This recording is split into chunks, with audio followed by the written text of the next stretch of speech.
Hello everyone, I'm Beastly Eel, and in today's video we're going to be doing a Marvel character spotlight on none other than Cassandra Nova Xavier.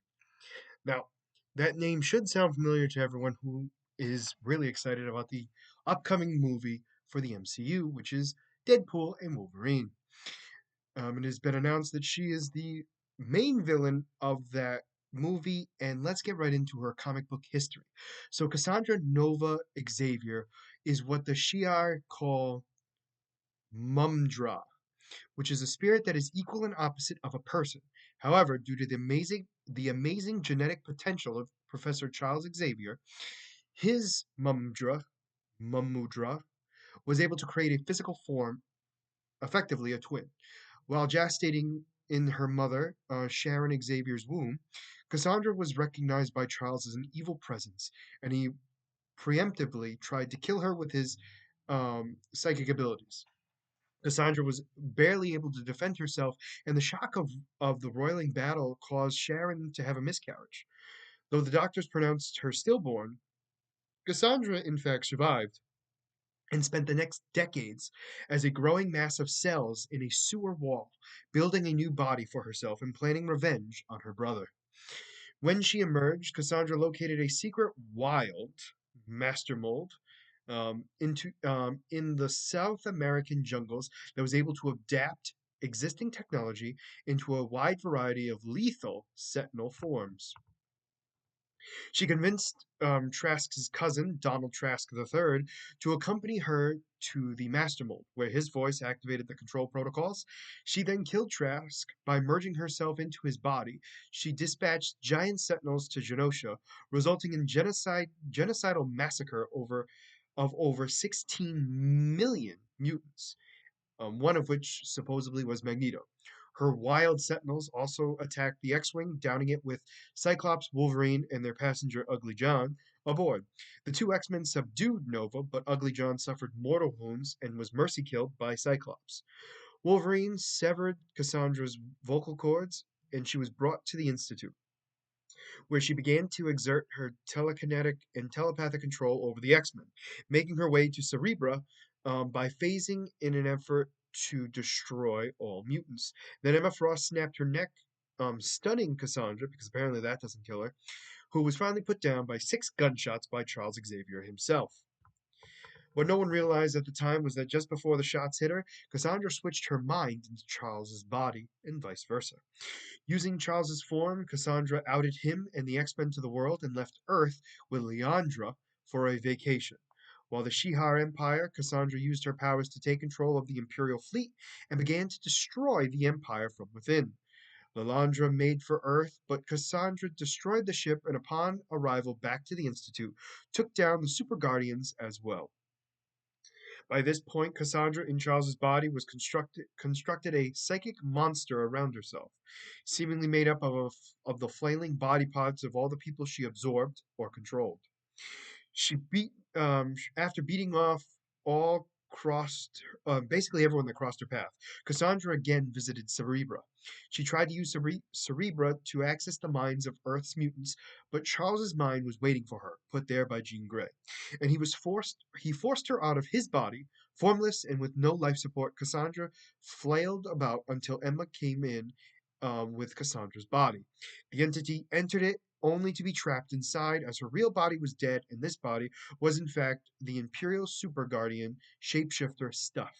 Her mind was blanked, and she began a mental process of re-education by psychic stimulations of by Charles Xavier and Jean Grey, while her body was put into a virtual, impenetrable metal box.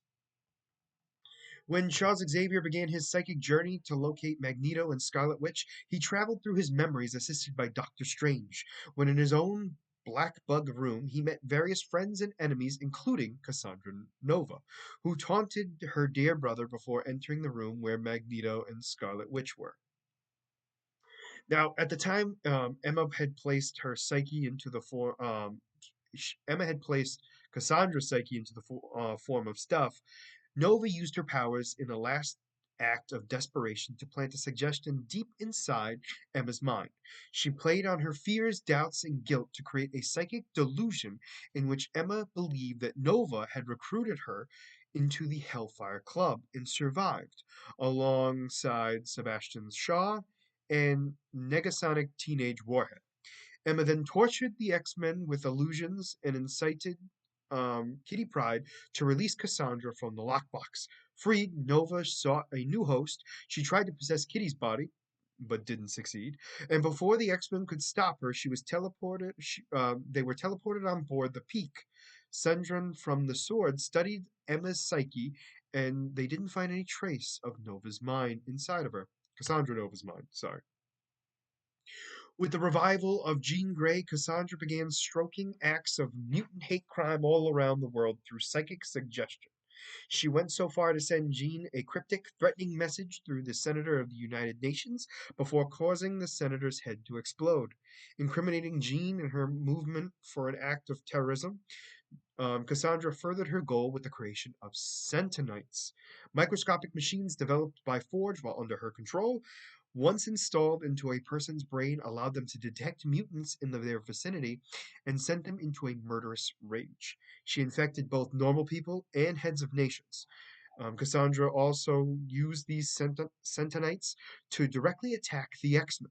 Once infecting Storm to have her attack Jean Grey's X-Men in Wakanda, and a second time using Teen Abomination after the X-Men had moved near Atlantis. After Jean managed to clear her name, Cassandra prepared to launch swarms of Centonites on all major cities. The X-Men thwarted her plans with the help of one of their newest recruits, the Technopath, Tyranny, who also located Cassandra's new base of operations in the abandoned Genosha. In retaliation, Cassandra took control of Prestige, Jean's daughter, in an alternate timeline to have them face off, but Jean rescued her. Using her powers, Cassandra took hostage several commercial planes, hijacked the helicarrier of the South Korean National Intelligence Service to turn into her personal army. Cassandra intended to force Jean to go to war, but before going to Genosha, she enlisted Tony Stark's help, meaning Jean Grey, help to supply countless replicas of Magneto's helmet, to force onto the people under Nova's sway to break them free. Due to this turn of events, Nova caused one of the nuclear reactors aboard the helicarrier to explode with the intention to bring down the aircraft onto the island. With the help of the Avengers, the X-Men managed to detonate the helicarrier before it even reached the ground. Cassandra was ultimately defeated when Jean installed a reprogrammed set knight into her mind to make her feel empathy for the first time in her life. Cassandra was instantly filled with regret for her actions, and Jean promised to help her atone for her sins. At some point, she moved to the mutant only nation of Kroka and joined the Moradors. However, she was only allowed to join as part of a plan formed between Emma Frost, Kitty Pryde, and Somanus. Emma and Kate never forgave Cassandra Nova for her massacre at Genosha, which also resulted in the death of Pryde's father. Emma planted a crystal box inside of Kate's mind, while the real plan went in Simone's head, as her abilities allowed her to block Cassandra from reading his mind. When the Martyrs went 2 billion years into the past, Cassandra lobotomized the bacteria siblings Archaea and Sublime to free an ancient mutant civilization called the Threshold from them. Soon after this, the other Martyrs ambushed Cassandra as part of Kate and Sumno's plan and left her stranded in the past. It is unknown what happened to Cassandra after this, as the war from the unbreathing led to the extinction of the Threshold, leaving only Okra and Axelo as their sole survivors. However, nothing is known about what happened to Cassandra when she was 2 billion years in the past. Her powers. Let's get right into it. So she has possesses telepath comparison to Charles Xavier. After copying the DNA of Charles Xavier, Cassandra Nova accessed the full spectrum of the latent mutant functions in his genomes, which means all of the abilities that he has and the ones that he could have, like the ones he could have received as a latent mutation, granting itself, granting herself vast psychic powers.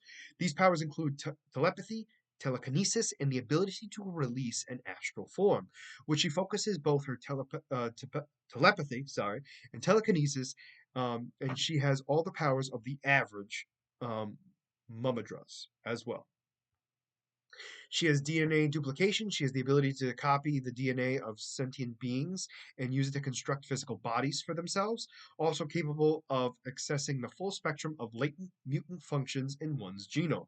She can manipulate DNA on the molecular level. She can jumpstart after analyzing the DNA of another superhuman mutant. Cassandra is able to selectively evolve their existing genetic traits, as well as um, tapping genetic potential of latent mutants as well. She has the ability to phase through objects. She's able to regenerate.